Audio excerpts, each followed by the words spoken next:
Hello, my name is Sagan. Welcome to my cooking channel. Today we are making a hot fudge. It's very simple and easy. I think many people can make, even if it's your first time cooking. So let's get into it. First off, we're going to add our cocoa powder. This is 1 cup of cocoa powder. And make sure this is, there's no sugar. This needs to be 100% unsweetened. Second, you're going to add 1 1/2 cup of sugar. This will be your main sweetener for the whole dish. Next, we add 1 1/2 teaspoons of salt to your cocoa and sugar. Now you're going to take a non-stick silicone spatula and just mix it in and make sure that everything is fully mixed. There's no clumps of cocoa powder separate from either the sugar or the salt. Be sure to mix this well, because if you don't mix it all together, it will the cocoa powder will float to the top when it's exposed to the wet ingredients. So just be sure that everything's mixed well together. Then you're going to add your wet ingredients.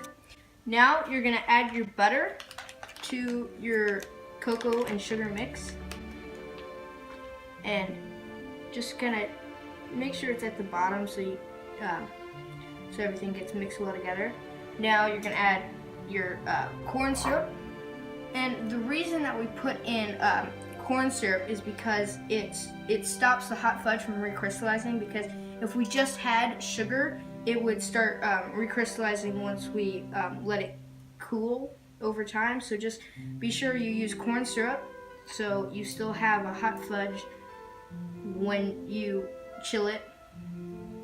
So add this in. Be sure to scrape all the corn syrup out of the bowl and into your mixture. It's fine if you can still use the same spatula, because it doesn't matter if you get any cocoa powder or sugar in it, because you're adding it to the same stuff. So just make sure you get it all out. Now you're going to mix it in. Once that's done, mix it. Try and mix it in. Might be a little dust, but that's fine. Just try and mix it in with the butter still there. So you want to put in a 1/2 cup of corn syrup into this, and next you want to put in 3/4 cup of 1/2 and 1/2. And this is not going to mix in that well right now, but that's fine. So just try and mix it as best as you can. But once we put it on the heat, it'll all come together, and the butter will melt, and it'll be a lot easier to mix together, and you'll start to see it come together.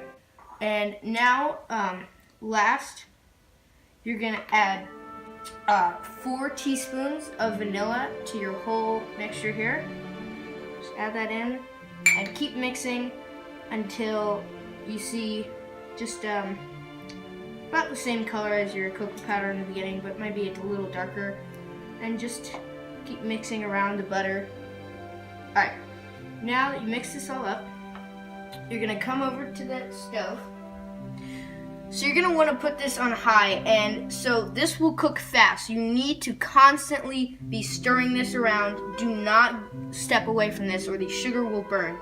You do not want that, or the whole thing is pretty much ruined. So just stay here, keep stirring it until it gets a very thick, creamy texture, and then you'll be almost done. So you're gonna want to have this on medium-high heat, and just be constantly stirring the sides down and the bottom, because that's where all the heat is coming from. So that's where all the sugar will start to go. So just be sure to scrape that down and make sure nothing's gonna burn down there, and just keep stirring the butter around within the whole mixture, and it'll keep melting and turn into hot fudge. Alright, so now that it's bubbling a lot, you're going to want to take it off the heat and just keep stirring it, just to make sure that everything is completely incorporated, and you're just going to keep stirring it until it stops bubbling and cools down. Thank you guys for watching. I hope you like this. I'm probably going to do more of these. If you do like it, subscribe to this channel to see more cooking videos, and comment below for other dishes you might want to see in the future, and give your feedback. Thank you.